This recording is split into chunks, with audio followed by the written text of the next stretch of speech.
മദീനയിൽ നിൽക്കലാണോ മഹബത്ത്, അല്ല മദീനയിൽ നിന്ന് പോകലാണോ മഹബത്ത്? ഇന്നതാണ് മഹബത്ത് എന്ന് പറയാൻ പറ്റുമോ?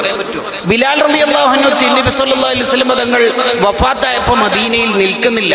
ബിക്കോസ് നബിതങ്ങളില്ലാത്ത മദീനയിൽ എന്നെ കൊണ്ടാവില്ല, അത് മഹബത്താണ്. ഉസ്മാൻ റളിയല്ലാഹു അൻഹു കൊല്ലപ്പെടാനുള്ള എല്ലാ സാധ്യതയുണ്ടെന്ന് സഹഭാരവാഹികൾ അല്ലെങ്കിൽ സഹപ്രവർത്തകർ സ്വഹാബത്ത് സൂചിപ്പിച്ചു. നിങ്ങൾ കൊല്ലപ്പെടാനുള്ള എല്ലാ സാധ്യതയുണ്ട്, കൂഫയിലേക്കോ ബസ്രയിലേക്കോ ഒന്ന് നാട് വിട്ടാലോ? ഇല്ല, എന്നെ കൊണ്ടാവില്ല. ബിക്കോസ് എന്റെ കാരണം എന്താ? അതിന്റെ കാരണം എന്റെ മുത്തുനബിയുടെ മദീനയിൽ നിന്ന് എനിക്ക് പോകാൻ പറ്റൂല. അപ്പൊ അതാണ് മഹബത്ത്, അല്ല പോക്കാണോ മഹബത്ത്?